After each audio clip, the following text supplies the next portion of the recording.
Hi, Adam Sweet from Sweet Music Studio here. Today I want to talk about jigs and how to play them. The jig pattern, which I've discussed in other videos, generally consists of eighth notes in groups of three. And there are four known jig patterns. They are the single jig, the double jig, the slip jig, and the slide. One of the things I want you to do is to practice your scales in groupings of three so that you become comfortable playing jig patterns, whether they be in 6, 9, or 12. And I've discussed this pattern, how to play it, in a former lesson on scales. I think it was lesson number 1.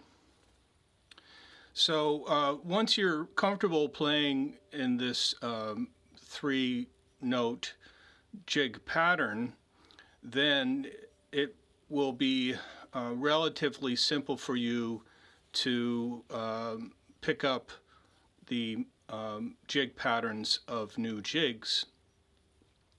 Now, if you didn't watch lesson number 1, I'll just quickly review the triplet pattern so that you can start practicing that with your scales. So basically what you're going to do is you're going to pick down on the first note, up on the second note, down on the third note, so that's the first 3 notes of the pattern, up on the 4th note, down on the 5th note, and up on the 6th note.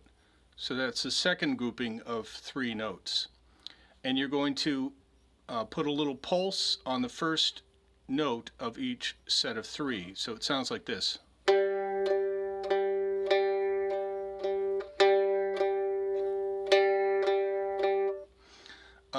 And the reason for that little pulse is that dancers have 2 legs, obviously, and they put their feet on the down on the first beat and the 4th beat in a 6/8 structure, the 6/8 rhythm, or the first and the second of each grouping of 3 notes. So that's why we put a little pulse in there, so it's really easy to feel the where the feet go, where your feet go when you're dancing to a jig. Now, in terms of practicing the jig, I highly recommend that you start very slowly by reading through the piece from the beginning to the end very slowly. Don't worry about the notes or fingering or anything, or timing or anything like that in the beginning. Just read it through, play it through one time just to get a sense of the sort of general structure of the tune and the way the notes fall down in the melody. And once you've done that, then go back to the beginning and look at that first grouping of 3 and just play those 3 notes. So as an example, today I'm going to start with a tune called Cola Rain.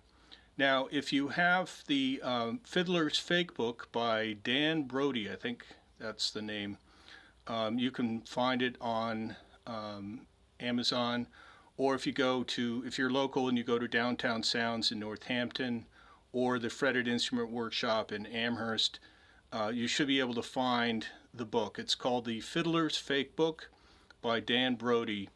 Now turn to page 70 and you'll find the tune that I'm about to show you. It's called Cola Rain.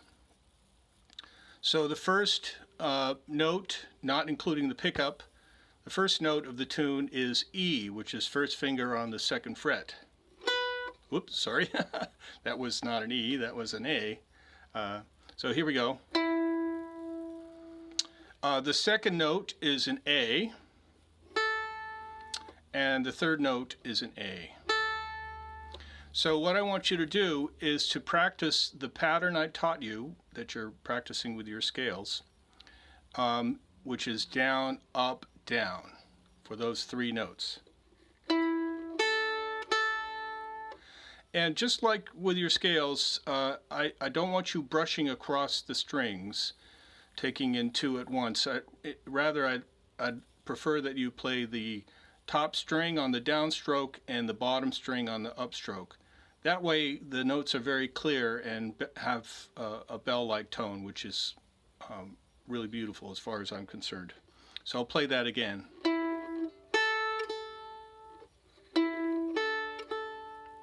Okay? Now what you're going to do is you're going to practice that a few times.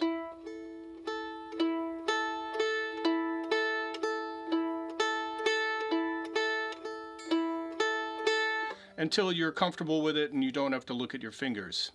Then go on to the second group of three in that first measure, which is A, open A, B, first finger on the second fret A string, and C natural, second finger on the third fret A string. So once again, you're going to play those three notes and practice it over and over again a bunch of times until you can play it through without looking at your fingers.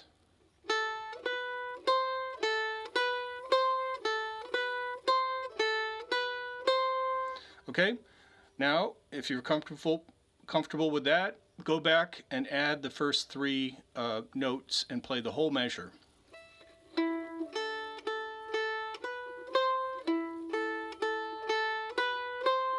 And practice that a few times. And don't forget the pulse on the beginning of each set of three.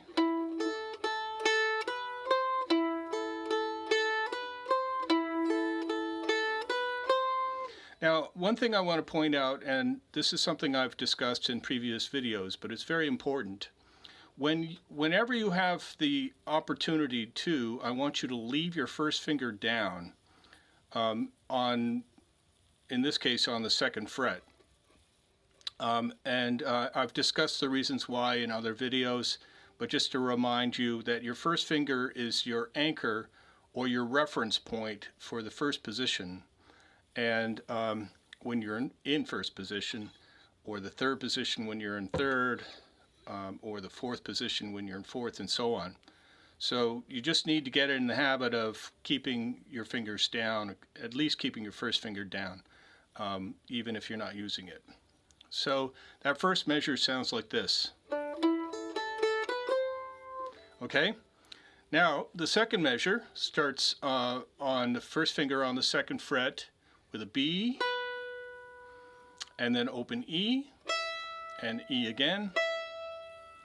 And the next grouping of notes in the second measure is a quarter note of open E, and a eighth note, D, third finger on the fifth fret A string.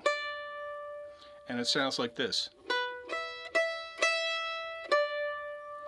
So practice the second measure.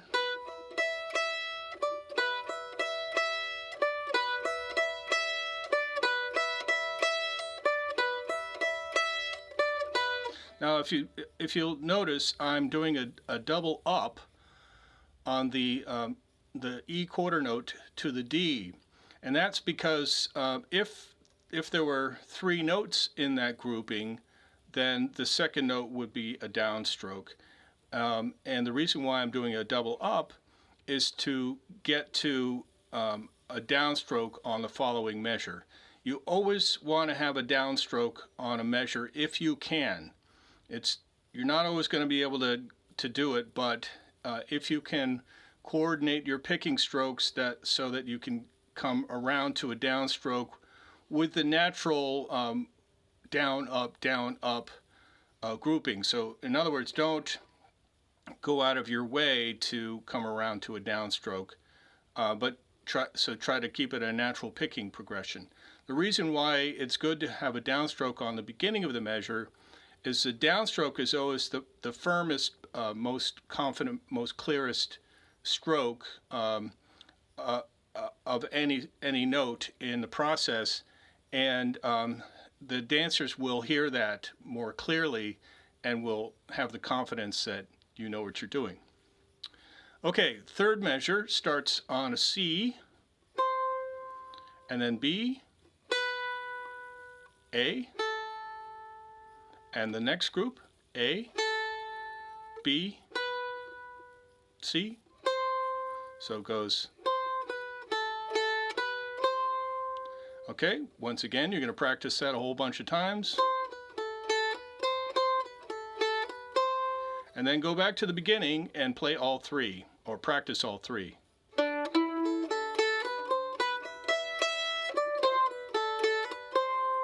And do that a whole bunch of times until it feels good. And then move on to the second line. The first note is a B. Now you've got a G sharp. Third finger on the 6th fret D string. E, first finger on the 2nd fret D string. And then another quarter note, 8th note pattern with starting with first finger on the 2nd fret D string for an E, and then open D. So that whole measure sounds like.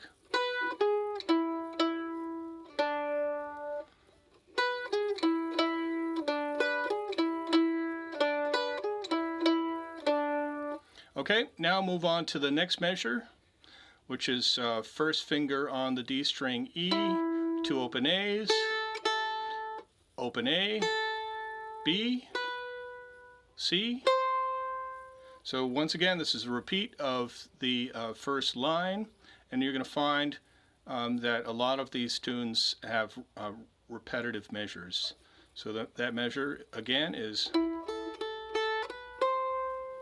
The next measure is a repeat of the second measure of the top line. The next measure is a partial repeat and one new grouping of notes.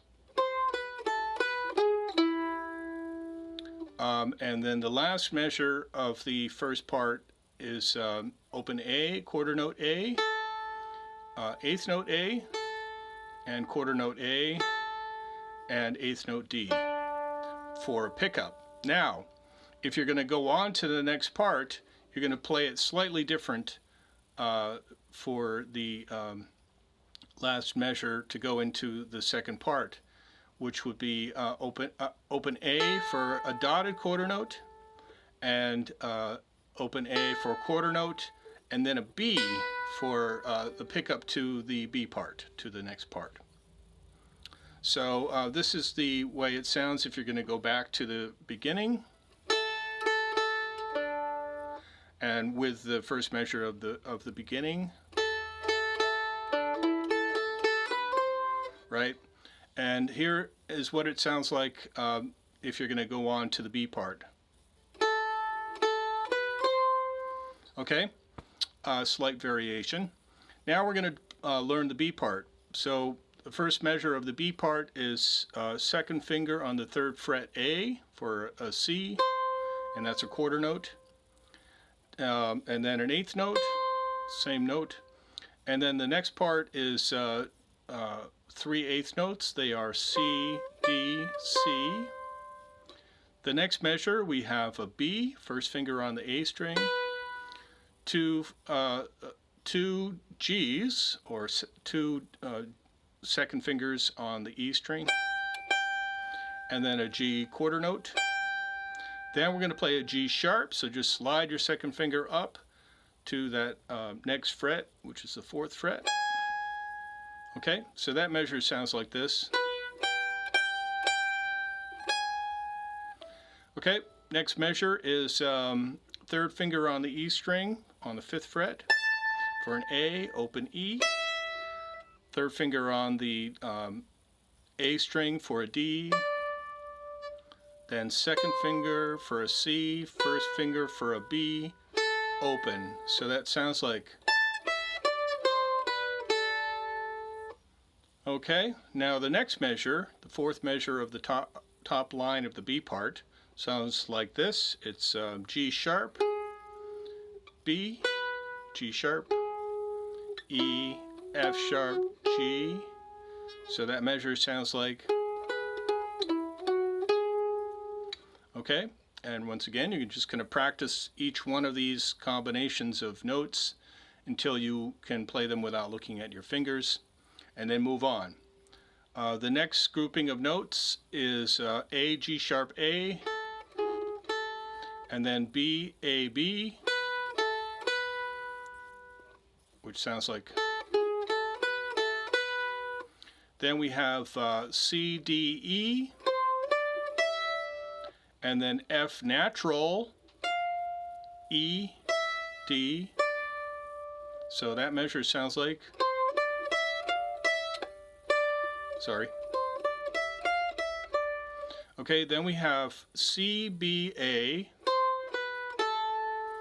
and then B, G sharp, E, and then the ending is the same as in the beginning.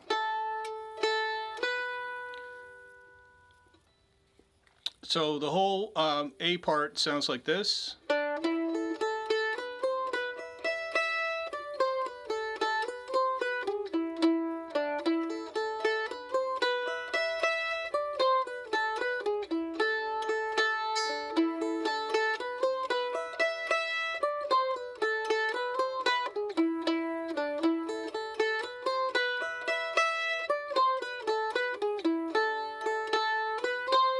Now we're going to play the B part.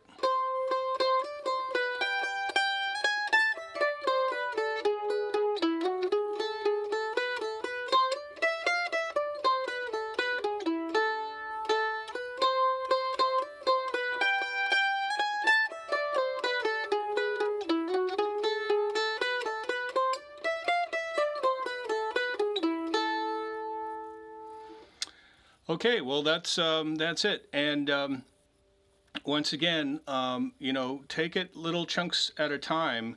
Go very slowly, and just repeat them over and over again, each little chunk, until you can play it without looking at your fingers. Take it slow. Do a little bit every day. Don't try to learn it all in one sitting. It can take me anywhere from 15 minutes to an hour to learn a new tune, but to have it memorized so that I can play it without looking at music, I've got to play it 30 or 40 times. And it goes faster if you play it with a group or with another person. So once you've learned it, and so you can play it all the way through without looking at your fingers, find a buddy who can play it with you, and then practice it together, because that will help you speed up the learning process. Thank you very much for watching. If you have any questions, you can ask me anytime. I'm on Facebook, Sweet Music Studio, or Sweet Music Granby. Or you can go to my website, which is sweetmusicstudio.net, where you can send me an email or follow any of the links there to any of the other social media sites and contact me that way. As a reminder, I teach online over Google Hangouts as well as Skype. So if you don't live locally but would like to take a few lessons, I'd be happy to set up a time to do that with you. I have morning time slots as well as evening time slots. So there's a lot of flexibility there. I hope to see you in person or online. And once again, thank you for watching, and hope you have a great day.